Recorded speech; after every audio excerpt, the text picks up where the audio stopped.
Saudamos a todos os nossos queridos amigos e irmãos em Cristo Jesus. Seja bem-vindo ao estudo da lição número 9. Antes vamos orar ao nosso Deus. Pai querido que estás nos céus, na Tua presença estamos como Teus filhos e filhas.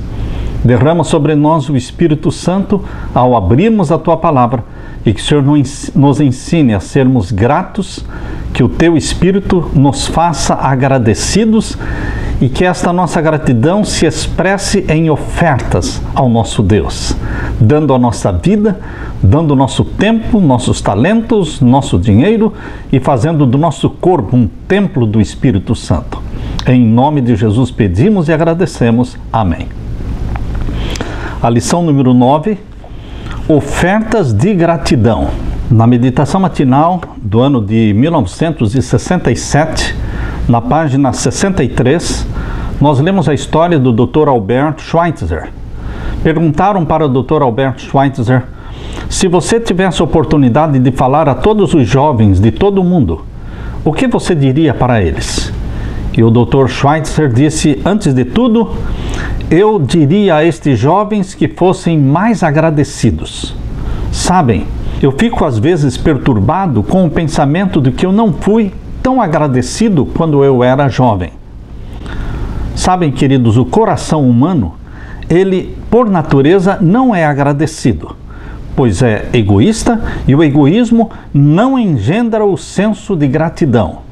George Herbert, ele fez esta simples oração: tanto nos tens dado, Senhor, tanto temos recebido do Senhor, dá-nos uma coisa a mais, dá-nos um coração agradecido. Na lição desta semana, ofertas de gratidão, vamos focar o que significa ser grato. Deus tem duas moradas, uma no céu e outra no coração agradecido. Será que nós somos agradecidos? Nós podemos expressar nossa gratidão não através do dízimo. Quando você e eu devolvemos o dízimo, estamos expressando honestidade, devolvendo o que é de Deus, o dízimo. Mas quando nós queremos expressar a nossa gratidão, nós damos ofertas. Procuramos meios para ofertar a Deus. Ofertar a Deus uma oferta de gratidão pela saúde, pela cura, pela boa viagem, pelo nascimento do bebê. Enfim, nós vamos encontrar meios para agradecer a Deus através de ofertas. Só começamos a dar depois que devolvemos o dízimo. O verso áureo, João 3,16. Porque Deus amou o mundo de tal maneira que deu o seu Filho unigênito, para que todo o que nele crê não pereça, mas tenha vida eterna. Deus se revela na Bíblia como aquele que dá, o grande doador. E Ele deu o melhor que Ele tinha. Ele deu Jesus Cristo, o Filho unigênito de Deus. E não o deu somente por 33 anos, não. Deus deu o seu Filho unigênito para viver conosco para sempre, assumindo a natureza humana para todo sempre. Deus dá continuamente. Este é o seu caráter. Portanto, os que procuram refletir esse caráter de Deus precisam também doar. Na parte de domingo, onde está o teu tesouro? Onde é que nós estamos investindo? Uma vez uma senhora lá no Brasil, ela disse para mim: pastor, eu não sei o que eu faço, porque eu pago o meu carro, eu pago a gasolina que eu uso no meu carro, eu pago o jantar quando eu saio, o jantar com meu esposo, eu pago a minha despesa, eu compro o meu perfume, eu não dou nenhuma despesa para o meu marido e mesmo assim nosso casamento não está indo bem, ele não valoriza a mim. Eu disse: esse é o problema. A Bíblia diz, ou melhor, Jesus falou: onde estiver o seu tesouro, ali estará o teu coração. O seu marido não está investindo nada em você. Deixe que ele pague o seu jantar, deixe que ele pague a sua gasolina, deixe que ele pague pelos seus presentes, pelos seus perfumes, deixe que ele invista em você, porque onde estiver o investimento, ali estará também o coração. Queridos, onde nós estamos investindo? Pessoas críticas da igreja geralmente são pessoas que não investem na igreja, não têm o coração na igreja. Abra sua Bíblia em Mateus capítulo 6, versos 19 a 21. Mateus capítulo 6, e os versos 19 a 21. Não ajunteis tesouros na terra, onde a traça e a ferrugem tudo consomem, e onde os ladrões minam e roubam. Mas ajuntai tesouros no céu, onde nem a traça nem a ferrugem consomem, e onde os ladrões não minam nem roubam. Porque onde estiver o vosso tesouro, aí estará também o vosso coração. Ajuntar tesouros no céu. Como? Investindo no reino de Deus, salvando almas, colocando nosso dinheiro na salvação das almas, pensando nas coisas do céu, permitindo que os nossos investimentos subam ao céu antes de nós subirmos. Quando nós subirmos ao céu, arrebatados por Jesus Cristo na sua segunda vinda, nossos tesouros já estarão no céu, porque durante toda a nossa vida investimos no céu, porque nós não somos deste mundo, nosso reino não é daqui. Na meditação matinal de 1972, na página 182, há uma pergunta que diz assim: alguém já calculou que $7, simplesmente $7, investidos na Ford Company no ano de 1900, hoje estes $7 teriam rendido tanto que ultrapassaria a soma de $1 milhão? Queridos, quanto você economizaria? Quanto você se privaria de gastar em coisas secundárias para poder economizar aqueles $7 e fazer um investimento? Entretanto, existe um investimento muito maior do que este. Considere que cada dólar pode representar uma alma ganha para o reino de Deus. Pois alguém poderia ter sido trazido ao conhecimento da verdade pelo uso desse dólar no trabalho missionário. Isto está no livro Testemunhos para Ministros, página 179. Qual é o valor de uma alma ganha para Jesus? Uma alma é de mais valor do que o mundo inteiro, diz o livro Evangelismo, página 324. 3 palavras descrevem a terra: traça, ferrugem e ladrões. Quem não sabe que as coisas aqui na terra desaparecem rapidamente? Na terra tudo é instável, incerto, inseguro. Tudo está sujeito a deterioração, destruição, roubo, perda. Porém no céu é o oposto. Tudo é eterno, durável, seguro, imperecível. Não há perda no céu. Você e eu estamos sendo desafiados pelo Espírito Santo para investir no céu. Tanto mais que estamos bem próximos da volta de Jesus. E é tempo de investirmos tudo o que nós pudermos no reino de Deus. Um mordomo sábio deve se preocupar em colocar seus tesouros no céu para que estejam em segurança. Lá, ao contrário daqui, você não precisará se preocupar com recessões, ladrões, nem mesmo saqueadores. Em Mateus 6, 19 a 21, está contido um dos conceitos mais importantes sobre a mordomia. Os tesouros atraem, os tesouros compelem, exigem, seduzem e desejam controlar o nosso coração. No mundo material, o coração acompanha o tesouro e, portanto, continua sendo vitalmente importante o lugar em que estão os nossos tesouros. Quanto mais nos concentrarmos nas necessidades e ganhos terrestres, mais difícil é pensar nos assuntos celestiais. Professar fé em Deus, mas manter os tesouros na terra é ser hipócrita. Nossas ações devem estar de acordo com o nosso discurso.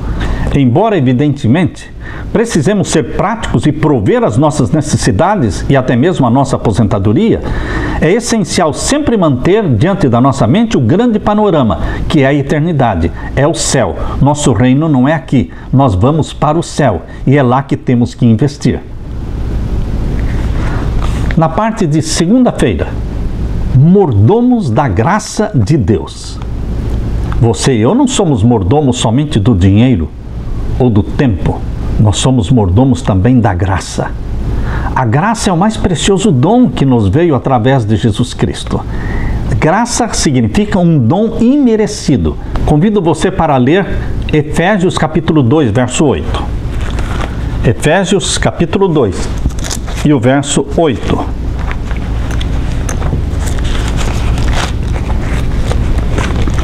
Aqui nós lemos: porque pela graça sois salvos, por meio da fé. E isto não vem de vós, é dom de Deus. O que é dom de Deus? A graça, que nos traz vida eterna em Cristo Jesus. Jesus morreu a nossa morte, para que nós recebêssemos a vida dele. Deus derramou sua graça neste planeta e, se não a rejeitarmos, ela alcançará e transformará nossa vida agora e pela eternidade. Até mesmo os anjos ficam maravilhados com esse dom supremo chamado graça. A graça que nos é concedida em Jesus é o dom mais precioso de todos. Sem a graça, não teríamos esperança. Nem mesmo a obediência à lei de Deus poderia nos trazer vida. É somente pela graça. Se alguma lei pudesse nos salvar, seria a lei de Deus. Mas mesmo a lei de Deus não pode salvar ninguém. Salvos, disse Paulo, pela graça, porque é dom de Deus. Em 1 Pedro capítulo 4, verso 10, abra sua Bíblia. Primeira carta de Pedro, capítulo 4, e o verso 10. Aqui nós lemos: cada um administre aos outros o dom como recebeu, como bons dispenseiros da multiforme graça de Deus. Aqui está dizendo que nós somos mordomos da graça de Deus.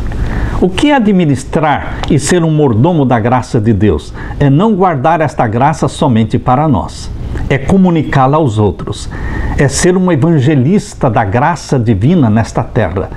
Deus tem uma missão para você, querido filho de Deus, filha de Deus. Deus tem uma missão, que você seja mordomo não só no dinheiro, mas que você seja mordomo também na graça, testificando de Jesus, comunicando Jesus para os outros. Deus nos concedeu dádivas, portanto precisamos dar do que nos foi dado. Cada um dá o que tem. Você e eu temos a graça e nós podemos dar essa graça, comunicá-la aos outros. O que recebemos pela graça não é apenas para nossa satisfação e benefício, mas para a promoção do Evangelho. De graça nos foi dado e de graça deveremos dar. Na meditação matinal de 1984, na página 98, nós lemos sobre um estadista americano. Ele foi deputado, ele foi senador, ele foi secretário de Estado, um homem muito querido pelo povo americano. O nome dele é Henry Clay. Ele tinha o povo americano em suas mãos. Porém, Clay não era um bom homem de negócios. Ele se atrapalhou nos seus negócios, nas suas finanças. Ele negligenciou seus interesses financeiros até que se achou desesperadamente endividado. Diante do fracasso financeiro, Clay se dirigiu ao seu banqueiro um dia, constrangido, e confessou que ele não tinha condições de pagar suas dívidas. E o banqueiro pareceu não se perturbar quando ele afirmou que não podia pagar as suas dívidas. O banqueiro disse: Sr. Clay, o senhor não nos deve coisa alguma. Seus amigos já pagaram tudo. O senador Clay ficou atônito, com lágrimas nos olhos, retirou-se emocionado demais para dizer uma única palavra: os amigos pagaram toda a dívida dele. Ele saiu do banco aliviado, perdoado. Isto é graça. O mesmo Jesus Cristo fez por você e por nós. Cristo morreu por nós. Não nos trata segundo os nossos merecimentos. Embora nossos pecados mereçam condenação, Ele não nos condena. Ano após ano tem lidado com a nossa fraqueza e ignorância, com nossa ingratidão e extravios. Não obstante esses desvios, sua mão ainda se acha estendida para nós. Ciência do Bom Viver, página 161. De que maneira você pode ser um mordomo da graça de Deus? Seja um evangelista. Tenha um plano regular, semanal, de testemunhar para alguém, de abrir a palavra de Deus para alguém e falar do precioso dom da graça de Deus que se revelou em Jesus Cristo. Seja um evangelista da graça divina. Na parte de terça-feira, nossa melhor oferta. A nossa melhor oferta não deve estar restrita ao dinheiro, às finanças. Nós deveremos dar nosso tempo, algum tempo de cada dia, porque 6 dias da semana são nossos. Podemos fazer o que quisermos durante os 6 dias da semana de 24 horas. Quanto tempo você dedica? Quantas horas dedica para Deus de cada um desses 6 dias? Mas lembre-se que o sétimo dia, as 24 horas sagradas são do Senhor. O sétimo dia. E dos seus talentos? O que falar das suas habilidades e talentos? Quanto do seu talento, quanto da sua habilidade você dedica para o Senhor? E o que falar do seu corpo, o templo? O seu corpo, o templo, é templo do Espírito Santo. Como é que podemos dedicar a Deus o nosso corpo? Como é que podemos fazer do nosso corpo morada do Espírito Santo? Portanto, queridos, a nossa melhor oferta deve ser no tempo, nos talentos, nos tesouros, que é o dinheiro, e no templo, que é o nosso corpo. Abra sua Bíblia em Lucas capítulo 7. Lucas capítulo 7, versos 37 a 47. Lucas capítulo 7 e os versos 37 a 47. Aqui vemos a história de Maria quando ungiu os pés de Jesus Cristo. Maria entrou na sala e viu Jesus Cristo reclinado à mesa. Ela quebrou o vaso de alabastro de um unguento de nardo puro e derramou sobre Jesus. Alguns consideravam seu ato impróprio, visto que ela vivia de maneira ilícita. Ela era uma prostituta. Mas Maria havia sido libertada de uma possessão demoníaca. Em Lucas capítulo 8, verso 2, diz que Jesus Cristo expulsara 7 demônios de Maria. Em seguida, depois de testemunhar a ressurreição de Lázaro, a gratidão encheu o coração de Maria. Seu perfume era o bem mais valioso que possuía. Era a sua maneira de mostrar gratidão para Jesus. Essa história expressa qual deve ser a nossa motivação ao dar nossas ofertas de gratidão. Afinal, que outra resposta devemos dar ao inestimável dom da graça de Deus? A generosidade, a bondade e a graça de Deus também nos motiva a doar.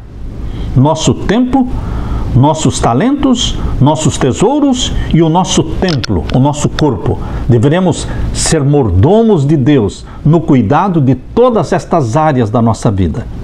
A Bíblia diz, e estando por trás, aos seus pés, chorando, regava-os com lágrimas e os enxugava com os próprios cabelos e beijava-lhe os pés e os ungia com unguento. Toda a sala foi impregnada, todo o ambiente foi cheio por aquele perfume de unguento de nardo puro. O extravasamento do amor de Deus pelos pecadores alcançou o clímax com a morte de Jesus na cruz, mas continua a jorrar para este mundo em resposta às necessidades humanas. Deus sai para o deserto em busca da única ovelha perdida. Esquadrinha cantos da choça humana à procura de uma única dracma perdida. E, tendo-as encontrado, celebra sua aquisição com alegria e com cânticos.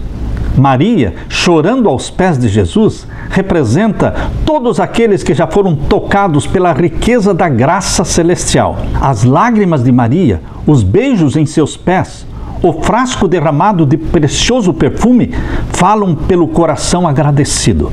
Ela não tinha que recuar ou se deter. Como Deus lhe deu abundantemente, ela também dá, além de qualquer resposta necessária.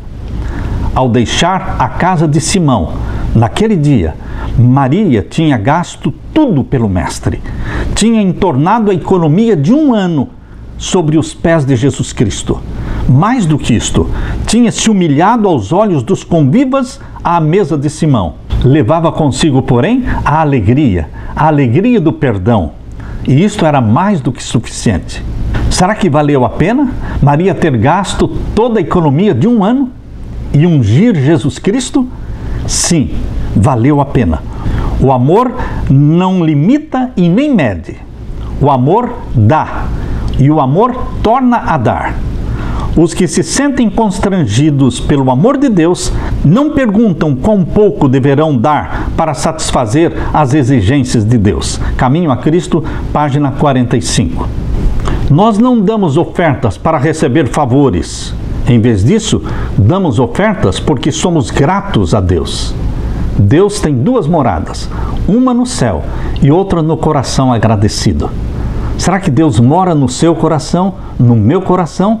Somos realmente agradecidos e expressamos essa nossa gratidão através de ofertas? Muitos devolvem um dízimo, achando que isto já é muito o que estão fazendo.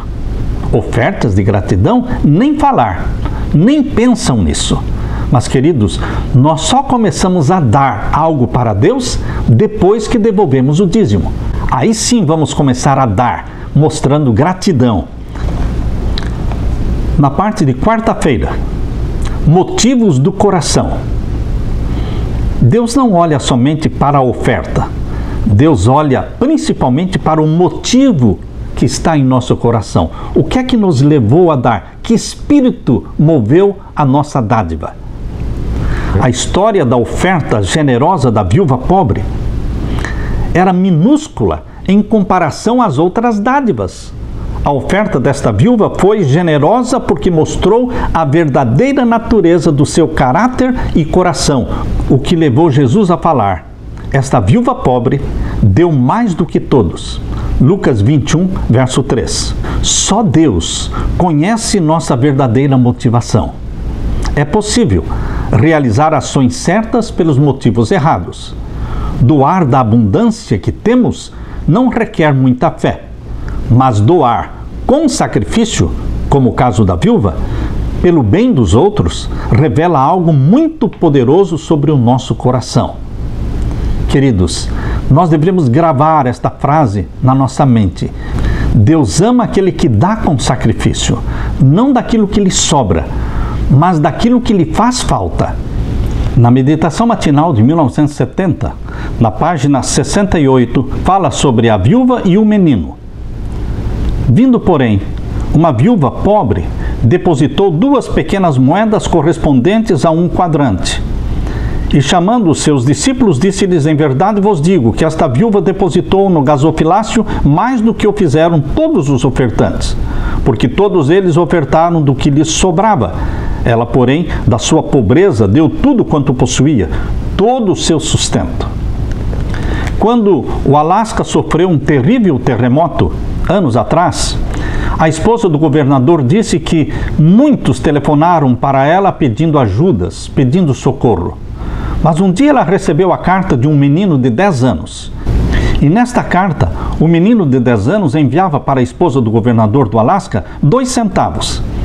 E ali ele escreveu: se a senhora precisar de mais, por favor, me comunique.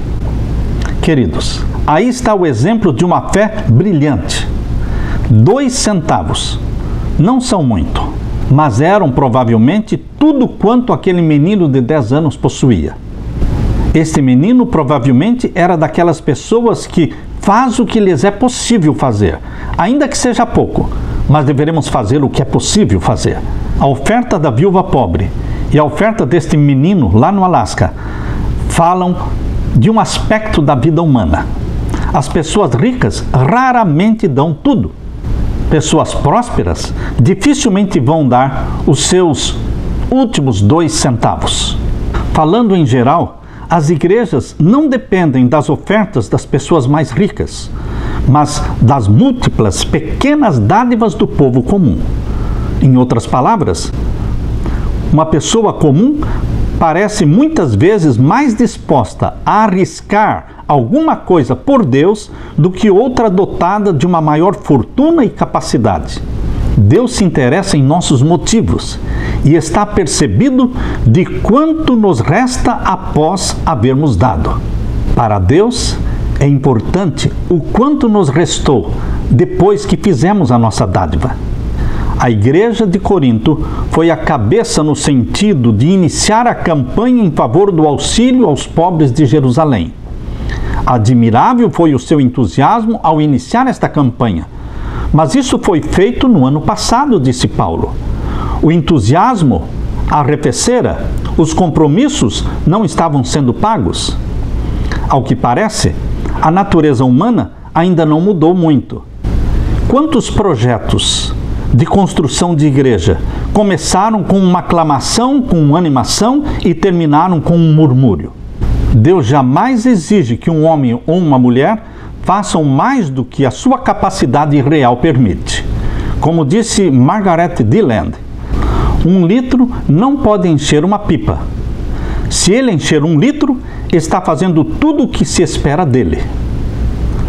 A lição que muitos precisamos aprender, então, é que Deus olha para os nossos motivos e nossa disposição de servi-lo, e só pede de nós o que somos capazes de fazer, seja muito, seja pouco.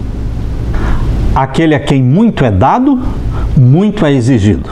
Aquele a quem pouco é dado, pouco lhe é exigido. Eu li a história na meditação matinal de 2012, na página 120, eu li a história de Oprah Winfrey. Oprah Winfrey, no dia 13 de setembro de 2004, fez um programa na televisão onde ela distribuiu 276 carros 0 quilômetros. Todo o auditório no programa de Oprah Winfrey eram 276 pessoas. Todas elas ganharam um carro 0 quilômetro. E mais ainda, no mesmo programa, Oprah também ajudou uma jovem que passara a maior parte da adolescência em abrigos para moradores de rua, presenteando esta jovem com um guarda-roupa completo no valor de $10 mil e uma bolsa de estudos para cursar os 4 anos da faculdade. Além disso, Oprah, neste mesmo programa, ajudou uma família com 8 filhos adotivos que estava prestes a ser despejada. Eles receberam um cheque no valor de $100 mil para comprar uma casa e mais $30 mil para consertar e comprar mobília nova. Oprah Winfrey já acumulou uma fortuna de $4 bilhões. Perguntaram para ela o que mais ela gosta de fazer. E ela disse: um dos meus presentes favoritos é beneficiar outras pessoas. Queridos, não resta dúvida de que Deus colocou você e eu na terra para sermos doadores, para beneficiarmos as outras pessoas. Lembre-se, a mão que se abre para dar é a mesma mão que está aberta para receber.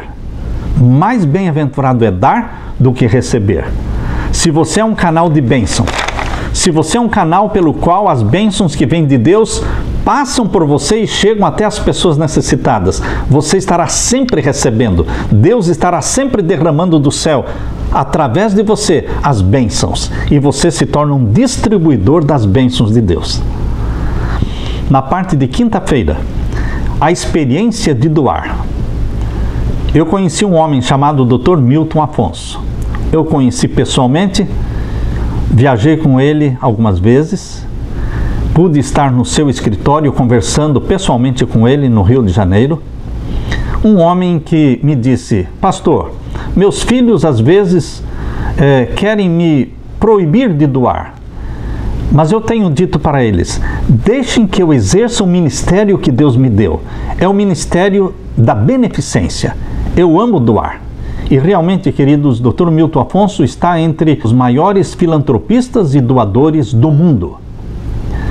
Quando eu era presidente na Missão Costa Norte, que incluía o estado do Ceará e o Piauí, parte do dízimo do Dr. Milton Afonso ele enviava para a Missão Costa Norte, naquele tempo para ajudar a pagar os pastores. Queridos, além do dízimo, ele mandava muita oferta.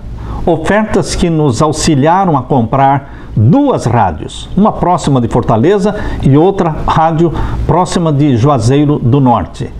Queridos, exemplos como este do Dr. Milton Afonso deve inspirar você e a mim a sermos doadores, distribuidores das bênçãos de Deus. Quanto mais nós dermos, mais vamos receber. Deus quer ter certeza de que a bênção que Ele dará para você não será retida egoisticamente, mas comunicada aos pobres, aos necessitados. Experimente a experiência de doar. Na segunda carta de Paulo aos Coríntios, no capítulo 9 e nos versos 6 e 7, nós lemos: e digo isto, que o que semeia pouco, pouco também ceifará. E o que semeia em abundância também ceifará. Cada um contribua segundo propôs no seu coração, não com tristeza ou por necessidade, porque Deus ama ao que dá com alegria. Se você recebe para doar, Deus tem maior interesse em derramar as bênçãos sobre você. Descubra a alegria de dar. Na meditação matinal de 1970, na página 292, lemos a história da doutora Halford Lucock. Ela conta a história de uma mulher que angariava roupas para auxiliar os coreanos necessitados. Ela conta que em várias ocasiões os capotes, os casacos femininos, vinham com todos os botões arrancados. Evidentemente, aquelas mulheres ricas, generosas, doadoras, quando doavam seus casacos, percebiam que os lindos botões poderiam ser reaproveitados e então usavam a tesoura para arrancar e cortar os botões. Por isso os casacos eram doados sem botões. Você acha que isto é doar com alegria? O texto de 2ª Carta aos Coríntios, capítulo 9, verso 6, está falando em doar com alegria. Phillips traduz este texto dizendo: Deus ama aquele cujo coração está na sua dádiva. Colocar o coração naquilo que você está doando. Há várias maneiras pelas quais, por vezes, nós cortamos os botões quando estamos procurando ser generosos. Por exemplo, algumas pessoas reservam suas maiores dádivas para objetivos que lhes aumentem a memória. Uma placa de bronze deve provar à posteridade que eles foram generosos. Do contrário, não há entusiasmo para dar, a menos que exista uma placa de bronze com o nome deles. Muitos respondem aos apelos de uma oferta e estão dispostos a doar diante de uma igreja repleta de pessoas, diante de câmeras, diante de fotografias, quando o holofote está voltado para eles. Queridos, poucos estão dispostos a doar de forma despercebida ao passar a sacola ou a cesta das ofertas. Outras pessoas pensam que dar lhes confere o privilégio de controlar. Porquanto devolvem muito dízimo, acham que a igreja lhes deve ouvir as sugestões e colocá-los numa posição de liderança.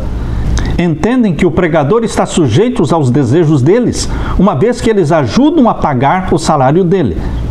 Ainda outros medem o próprio cristianismo pelas dádivas que fazem. Sentem imensa satisfação em se considerar superiores àqueles que dão menos que eles. À semelhança dos fariseus, dizem: Deus, graças te dou, porque não sou como os demais homens. Dou o dízimo de tudo quanto ganho. Em contraste com este errôneo conceito em doar, a doutora Halford Lucock cita o bom samaritano. O que o bom samaritano fez? Ele doou o casaco, deixou todos os botões no casaco e mais, ainda deu mais 2 botões extras. Esse é o verdadeiro espírito do doador. O dar motivado pelo amor é a única doação que receberá a aprovação de Deus. Na meditação matinal de 1991, na página 167, diz: aquele que semeia pouco, pouco também ceifará. Mas o que semeia com fartura, com abundância também ceifará. Um jovem fazendeiro tinha recebido uma ótima variedade de milho. Como resultado, sempre recebia bom preço pelos milhos que produzia. Os vizinhos queriam comprar a semente dele, mas ele se recusava a vender. Estava fazendo bom dinheiro e queria manter o lucro somente para si. O milharal dos vizinhos não se podia comparar com o seu, tão viçoso, tão bonito.